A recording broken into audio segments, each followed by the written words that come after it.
बिस्मिल्लाहिर्रहमानिर्रहीम। अस्सलाम वालेकुम। मैं हूँ इकरा सलमान। कैसे हैं आप सब? उम्मीद करती हूँ सब ठीक ठाक होंगे। आज जो मैं रेसिपी शेयर करने वाली हूँ वो अमूमन हर घर में बनाई जाती है, लेकिन मैं आपको बिल्कुल नई और डिफरेंट रेसिपी दूंगी मटन आलू गोश्त बनाने की, जिससे ना तो आपके गोश्त में किसी किस्म की कोई स्मेल होगी और ना ही शोरबे के अंदर कोई लहसुन प्याज नज़र आएगा। बहुत आसान तरीका है, आपने वीडियो को मुकम्मल देखना है। चैनल पर नए हैं तो सब्सक्राइब कर दीजिएगा, वीडियो अच्छी लगती है तो इसे लाइक कर दीजिएगा। मैं आपके लिए यूज़फुल टिप्स के साथ कुकिंग की रेसिपीज़ लेकर आती हूँ, so please like and subscribe. सबसे पहले हम हाफ़ कप ऑयल शामिल कर देंगे एक प्यारी सी कढ़ाई में, उसे गर्म कर लेंगे। गर्म करने के बाद इसमें 2 मीडियम साइज़ के प्याज शामिल कर देंगे। प्याज़ों को लाइट लाइट सा पिंक कर लेंगे। ये देखें यहाँ पर प्याज हमारे हल्के हल्के से फ्राई हो चुके हैं। अब मटन गोश्त, जिसमें हड्डी वाला और गोल गोश्त दोनों मिक्स हैं, इसे शामिल कर देंगे। आप चिकन में बनाएं, मटन में बनाएं या फिर आप बीफ के गोश्त में बनाएं, रेसिपी सेम ही रहेगी। आपको इस रेसिपी को मैं प्रेशर के साथ और प्रेशर के बगैर दोनों तरीक़ों से बताऊंगी। प्याज के साथ गोश्त को भी फ्राई कर लेंगे तब तक जब तक कि गोश्त का कलर चेंज ना हो जाए।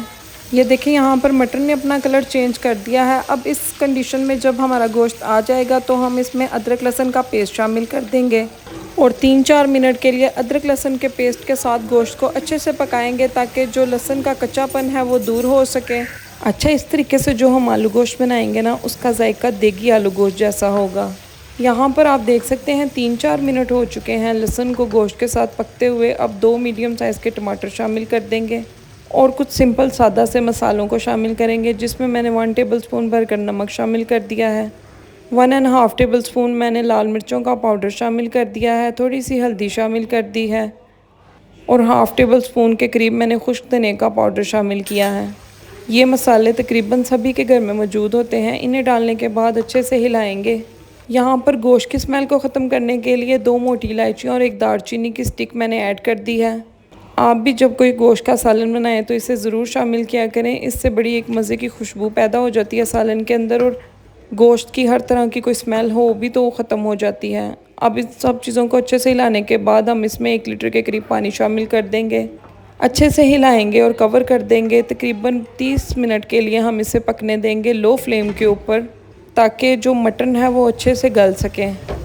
ये देखें यहाँ पर तकरीबन 25 मिनट हो चुके हैं। काफ़ी हद तक पानी हमारा ड्राई हो चुका है। मज़ीद पानी को हम हाई फ्लेम कर देंगे और ड्राई करेंगे और साथ साथ मसाला भुन जाएगा। 5 मिनट के लिए हाई फ्लेम के ऊपर मसाले को अच्छे से भून लिया था। किनारों से ऑयल बिल्कुल सेपरेट हो चुका है। अब हम आलूओं को शामिल कर देंगे। मैंने 3 पाव के करीब आलू लिए हैं, इस साइज़ में मैंने काट लिए हैं। आप चाहें तो इससे बड़े साइज़ में भी काट सकते हैं। आलूओं को भी 1-2 मिनट के लिए भून लेंगे अच्छे से। अच्छा, वीडियो देखते हैं तो चैनल को सब्सक्राइब ज़रूर किया करें। ये आप लोगों की तरफ से एक सिला होता है हमारी मेहनत का। एक प्यारा सा कमेंट कर दिया करें, लाइक भी कर दिया करें वीडियो को प्लीज़। ये देखें यहाँ पर आलूओं को हमने 2-3 मिनट के लिए अच्छे से भून लिया है। अब हम इसमें पानी को शामिल कर देंगे। आपने जितना गाढ़ा शोरबा रखना है या पतला रखना है, उसी हिसाब से आप पानी शामिल कर दें। हमारे घर में शोरबा ज़रा पतला खाया जाता है शौक़ से, तो फिर मैंने पानी इसलिए ज़्यादा ऐड किया है। पानी में उबाल आने देंगे, 3-4 उबाल आने देंगे हाई फ्लेम के ऊपर। उसके बाद हम फ्लेम को मीडियम टू लो कर देंगे और 10-15 मिनट के लिए शोरबे को मुसलसल पकाएंगे। ये देखें यहाँ पर 10-15 मिनट हो चुके हैं शोरबे को पकते हुए। माशाल्लाह से कितना खूबसूरत कलर आया है, तरी कितनी ज़बरदस्त आई है। शोरबा हमारा पक कर रेडी हो चुका है। अब हरा धनिया बारीक कटा हुआ डाल देंगे और लंबी कटी हरी मिर्चें डाल देंगे। हरी मिर्चों के साथ शोरबे में बड़ा ही मज़े का एक फ्लेवर आ जाता है। अच्छा, यहाँ पर आप शोरबे की कंसिस्टेंसी देख सकते हैं किस तरह से है। उसके बाद मैं आपको दिखाती हूँ कि आलू और गोश्त भी किस तरह से नरम हो चुका है। शोरबे के अंदर कोई प्याज टमाटर वगैरह साबुत नज़र नहीं आ रहा। अगर आप इसी रेसिपी को प्रेशर में बनाएंगे तो जब आपने गोश्त को 1 लीटर पानी डाल कर रखा था, तब आप 1/2 लीटर पानी शामिल कर दीजिएगा और प्रेशर कुकर को 10 मिनट के लिए लगा दीजिएगा। गोश्त अच्छे से गल जाएगा। आप भी इस रेसिपी को ज़रूर ट्राई कीजिएगा और मुझे कमेंट में बताइएगा कि आपको ये रेसिपी कैसी लगी। आई होप इस छोटी सी वीडियो में मैंने आपको अच्छे से गाइड किया हो, लेकिन अगर फिर भी आपको मुझसे कुछ पूछना हो तो आप मुझे कमेंट कर सकते हैं।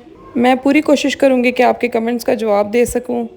इस वीडियो को अपने दोस्तों में रिश्तेदारों में शेयर ज़रूर कीजिएगा। इजाज़त चाहती हूँ, दुआओं में याद रखिएगा। अल्लाह हाफिज़।